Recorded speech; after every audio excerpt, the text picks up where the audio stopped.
basically the most important segment, which is the organization and the team. So far, when we started coaching journey 30 years back, which was formalized, the ICF or International Coaching Federation was set, it only started with individual coaching.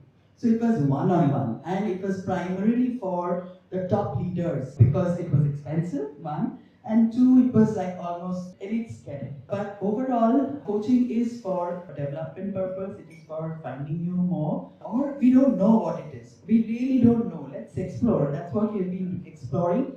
I understand that you have experienced coaching, and since we are moving from individual to team and the organization, how did your transformation happen, and then how did you take it to the team or your organization? Let me try to share what it happened maybe a few years ago. So I've been in Tata Steel for 33 years, and it continues to be my first job.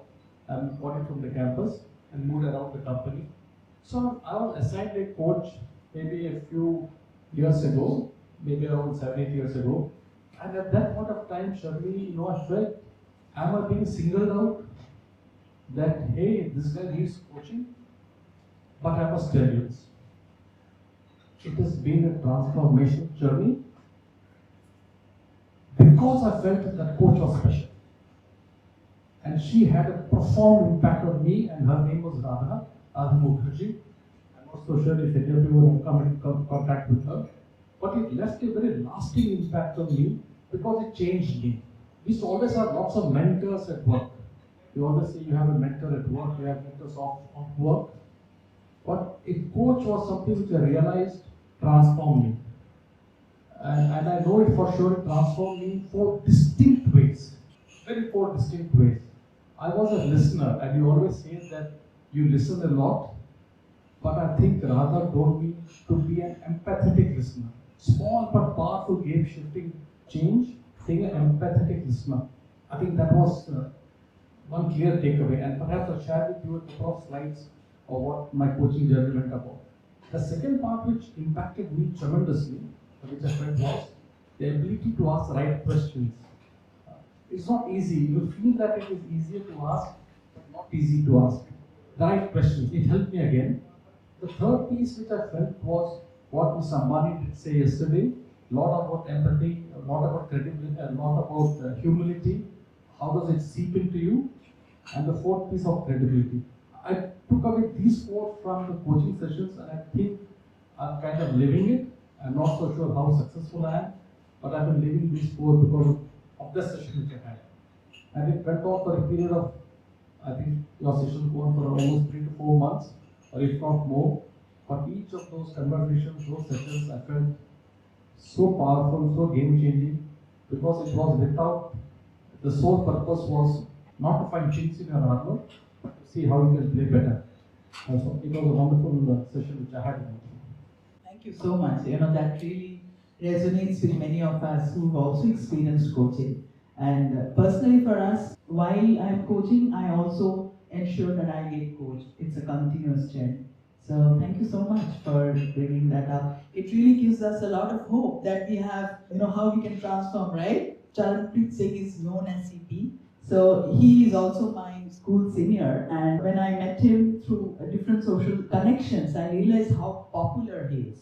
Basically, the point I'm trying to say is you have impacted many people's life, and that I have seen them saying to me. But when we were talking, you said, what is coaching? I really don't know. So what is it that, in general, your style, you feel, that has brought up these stories, and these are real stories, I know that. Yeah, thanks for reminding me. So I'm not sure I know what you're talking about. I want to know what you're talking about because those guys haven't come back and told me that I've impacted their lives. So I don't even know who you are talking about. But yeah, so as he said that it was a tough decision to leave the corporate world and start an institute. I think it was also a little bit of an escape from what I was doing for a long time, 18 years, and I used to love teaching. So when I was doing my engineering at IIT Kanpur, I used to come back in the summers, and one of our school teachers used to run a coaching, so I used to go and teach math there and all that. Even in summer I used to teach. And then we had at Kanpur, I was just above the threshold of people who needed extra help. So I used to do that as well there. And then when I started working, I worked with Tata Steel for 7 years. So there, IMS, who trained people for CAT. So since I was a wonderful engineer, I taught verbal ability there and not math for I think 3-4 years, and I loved that. And then they offered me this whole opportunity to start a B school. So there were 2-3 things that worked in my favor. One is that I couldn't have got a teaching job because I'm not a PhD. I haven't done my PhD.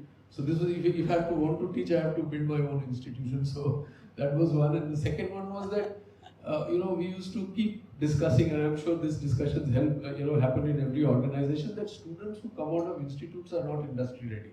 So I have my own opinions on that because there's nothing homogeneous called industry ready. Every industry and within every industry, every company and within every company, every individual has a different idea of what is industry ready. So we cannot kind of match everybody's expectations. But I kind of generally, so we said that instead of complaining, let's start a B school and see if we can do it. So I think teaching, if you teach with interest, I think that generates empathy, because you see students struggling and they don't know what is ahead, and they get lots of inputs from everywhere. They're very confused, and there is an information overload now. So now ChatGPT is the counselor. So that's scary, isn't it? And so managing that, and I don't think we can really prescribe anything to these students, but at least we can talk to them kindly, and we can assure them that we are there, and we try to make them better thinkers and better learners, so that they can navigate this world. It's changing really rapidly now. I shudder at the thought of somebody who's starting his or her career today, what a career would look like and what work would look like in another 5, 10, 15 years. So I think that people of our generation, I think we need to understand the stress, because we are very, very quickly we say Gen Z is this and Gen Z is that. I think beneath that surface there is a lot of stress and uncertainty and disruption and information. I think information adds its own disruption. I mean, and so much of misinformation, sometimes intentional, sometimes unintentional, right? So I think that's been so again, faculty is there, so I can talk about it when you ask me other questions. But I think I take something that he talked about, empathetic listening, I think is the most important thing with students, and prescription is the worst thing you can do. And a lot of people think that if I know more, and first of all, it's an assumption that you know more. Contexts have become different. And the second is to tell somebody that this is what you should do. I think we need to stay away from that, and so and let's see what happens. I mean, so you said better thinkers and better listeners. You make those better students better learners. So how do you do that? I mean, see, pedagogy has 3-4 parts, right? One is what do you teach, which is curriculum design. Second is how do you teach, that is delivery. And the third is assessment, how do you assess. So I have learned over these last 15 years that assessment drives behavior. Like the dollar drives behavior, similarly the dollar in a B school, in a class, is the assessment. So if your assessment, the way you assess performance makes the students think to do well, then they don't have an option. At least they would try to think better. So if you give them problem solving, we have most of our exams are open book. So I don't expect a manager to be shut in a room without a mobile phone and without giving references and make decisions. Information would be available, right? How do you use that information from the theory or concepts you have learned to solve problems? So that is one. And better learners, I guess, I mean, we talk about it. I mean, it's again rewarding people for improvement and pushing different kinds of. So every course today has has a component of AI in it. So our professors have to really adapt very fast, because they don't have excuses. They can't, we don't listen as empathetically to them as we listen to our students. So I am also one of them, to struggle to push AI into brand management, which I teach, and make it useful. And so how do you learn to use technology? How do you learn to use judgment when you are using technology? So it's a process. I mean, basically, I think awareness itself is very important. That we make them aware that you have to be better. You have to learn how to learn. Yeah. So that's what we try to do. So we are actually hearing many of the things which the teacher pedagogy is telling. Like the empathetic listening, then awareness, assessment. So, from your experience, do you see this connecting with what you were speaking about? So, CP and we are in two different boats.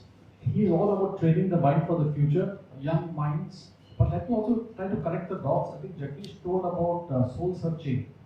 One of the biggest challenges that we face in today's world is three things. You mentioned three things. One is about tremendous amount of disruption in technology. I've got a lovely little story about that. I'll pause for it now. The second part is the Gen Zs today don't give a damn for experience. I may be 30 years in the company, but damn you, what is the value that you're adding for me? You need to question all the time, are you adding value? I think fundamental part. And the third part is driving behavior, what CP said. What gets measured gets done. What gets measured gets rewarded. So let me tell you all a few nice little stories about how we can actually make it work. And I think this is because of that session perhaps which I had of empathetic listening and try to say how it plays back to our work. In this day of age and disruption, if we don't use AI and data, we are dead. So I'm sure in all your conversations, we should embed it in every part of work, every part of work, because it's really, really crazy. So what we did as an experiment in the division which I run in Kharagpur in Bearings was every review, and it's all you can corporate down to every review. Before the review starts, everybody is expected to have used their own, we have got our own, what we call the Tata Digital Assistant part of it here, run the presentation. By the way, the pre-read has to come 24 hours before, so that you don't walk into any meeting without preparation. That's sacrilege and make that part of it. So the meeting document would have come 24 hours before. You would have expected to have perused it, read it, and not come unprepared for the meetings. You are not welcome if you are not prepared and come for the meeting. And at sometimes you have to be brutal and say, get out of the meetings when you are not ready. But the third and most interesting part was who is asking the most intelligent question and what is the most insightful takeaway before the meeting has started.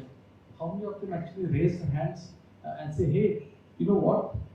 You could have used any, you could have used ChatGPT, you could have used Grok, you could have used any part of it, etc. But who is asking the right insightful question gets awarded by the presenter. So the presenter is often surprised. Hey, I didn't know that this was an insight for me.